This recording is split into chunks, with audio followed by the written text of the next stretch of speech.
J'adore. Alors avec cet album, vous passez par tous les stades, par les genres musicaux, symphoniques, pop, électro. C'est quoi? C'est Dao sans frontières, Dao sans limite, Dao tout terrain. J'ai cherché un petit peu finalement parce que, ouais, je sais pas, c'est peut-être l'esprit journalistique. On veut catégoriser. Hein, justement, je vous disais tout à l'heure hors antenne, tiens, peut-être que Étienne Dao c'est les années 80. Non, c'est ça finalement. Il y a plus de limite finalement au personnage que vous êtes et au musicien que vous êtes, Étienne Dao.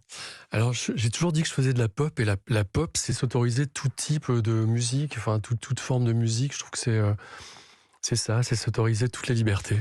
Alors, vous parlez beaucoup d'amour dans cet album, mais ce qui est intéressant, c'est que c'est l'amour dans toutes ses saveurs, dans toutes ses nuances. Ça va de la passion à l'amitié, belle ou toxique, Oui. rassurante, parfois dangereuse, vénéneuse aussi.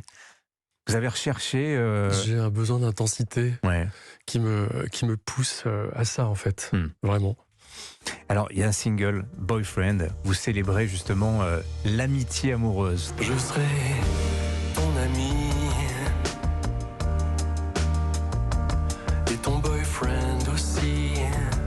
J'aime beaucoup, je trouve que l'amitié dans ce genre de relation, c'est la chose la plus belle, je crois. Mhm.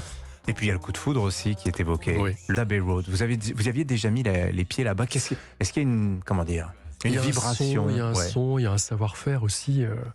Alors, ils sont plus en blouse blanche, hein, mais il y a vraiment un savoir-faire absolument incroyable, c'est impeccable, et ça sonne divinement.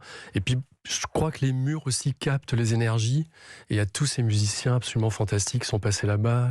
Alors, les Beatles, Pink Floyd, John Barry, enfin, il y a des tas de musiciens qui ont imprégné l'endroit, et on le sent quand on arrive, je trouve. Et vous y pensez? Ça vous inspire? Vous recherchez Bien sûr. ça, Étienne Dao, vraiment? Et d'ailleurs, il y a tous les pianos de l'album qui ont été joués sur le piano de John Lennon. Donc voilà, tout ça rajoute à la dimension qu'on veut mettre à ce disque, quoi. Il y a un lieu aussi que vous avez, je ne sais pas si l'identité ressort d'ailleurs, vous allez me dire, c'est Saint-Malo.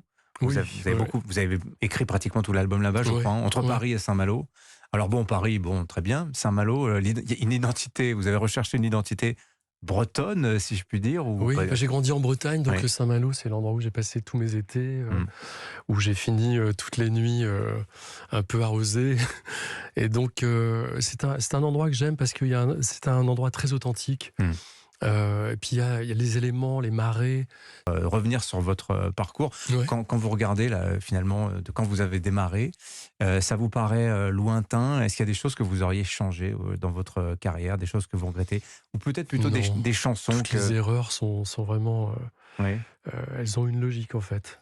J'étais un petit étudiant provincial qui est arrivé à Paris et qui tout d'un coup a connu le succès. Donc c'était merveilleux, complètement inattendu. Y a-t-il des chansons qui ont une importance particulière pour vous, Étienne Dao? Oui, les chansons qui ont ouvert les portes. Je pense à une chanson comme Le Grand Sommeil, par exemple. Ça, c'est une chanson qui a tout d'un coup, j'ai commencé à passer en radio, alors que mon premier album avait été une tôle phénoménale. On avait dû en vendre 4 à ma famille. Et tout d'un coup, quand ça arrive, c'est dingue, quoi. Et après, ils s'en est vendu plein, j'imagine. Quand les gens, après, c'est devenu bien. Ouais. Quand les gens ont découvert que le premier album n'était pas le premier, qu'il y en avait eu un avant qui n'avait pas marché. Merci beaucoup, Étienne Dao. Merci à vous d'être venu nous voir sur Europe 1. Et je le redis, donc iconique Étienne Dao, c'est ce week-end sur Europe 1, samedi et dimanche de 16h à 17h. Et puis votre nouvel album, Tirer la nuit sur les étoiles, ça sort vendredi. Merci d'être venu nous voir sur Europe 1.